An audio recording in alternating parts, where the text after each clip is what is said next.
සැලෙනා නුවන් කතාවට ආදරය කරන ඔයාලව ගොඩාක් ආදරෙන් පිළිගන්නවා අදත් මගේ channel එකට. මම අද ඔයාලත් එක්ක කතා කරන්න හිතුවේ දහම් ගැන පොඩි මහත්තයා හොයාගන්න දේ. වීඩියෝ එකට යන්න කලින් මම ඔයාලගෙන් පුංචි ඉල්ලීමක් කරනවා මගේ channel එක මුලින්ම subscribe කරලා එකතු වෙන්න කියලා.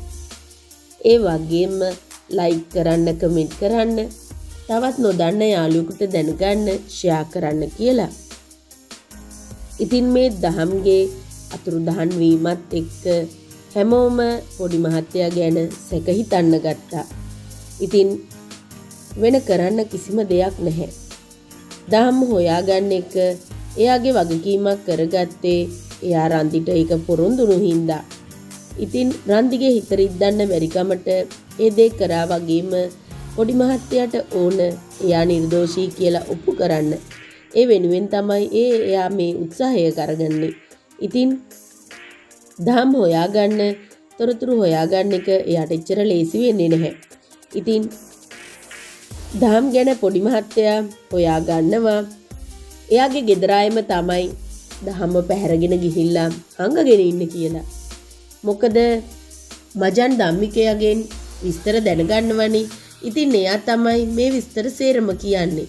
ඉතින් ඒ කියන විස්තරත් එක්ක තමයි රෝහන්ගේ ගෝලයෝ පස්සෙන් පොඩි මහත්තයා ගිහිල්ලා මේ තොරතුරු විමසගන්නේ. ඉතින් ඒ කියන්නේ දැනගන්න හම්බ වෙනවා දහම් මේ අය තමයි හංගගෙන ඉන්නේ කියලා. ඉතින් කැම අරගෙන යද්දි තමයි ඇත්තටම හම්බ වෙන්නේ.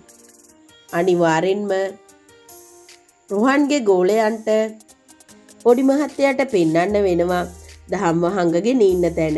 ඒ වගේම ඒකට හේතුත් කියන්න වෙනවා. මොකද නැත්තම් පොඩි මහත්තයාගේ ඇඟේ ඉන්න නරක යකා ඇවිස්සෙන්න පුළුවන් කියලා ඒ අය දන්න හින්දා. මොකද පොඩි මහත්තයා ටිකක් නාහෙට අහන්නේ නැහැ.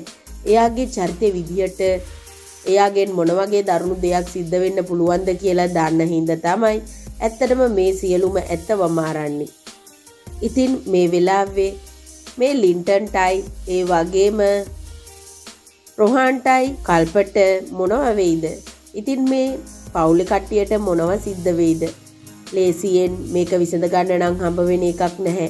මොකද ගොඩක්ම කේන්ති යනවා මේ තරම් වැරද්දක් කරපු එකට නාරදට. ඒ කියන්නේ මේ පොඩි මහත්තයා වැරදි දේවල් අනුමත කරන්නේ නැහැ. එයා ගොඩක් වැරදි කළා. මේ වෙද්දි ඒ හැමදේම තේරුම් අරගෙන යහපත් මාර්ගයට ඇවිල්ලා ඉන්නේ. ඉතින් එයා නැවත වතාවක් මේ විදියට වැරදි වලට ගෙදර අයට ඒ වැරදි කරන්න ඉඩ දෙයි කියලා නම් විශ්වාසයක් නැහැ. අනිවාර්යෙන්ම මේ ප්‍රශ්නේ විසඳනවා, දහම හොයා ගන්නවා.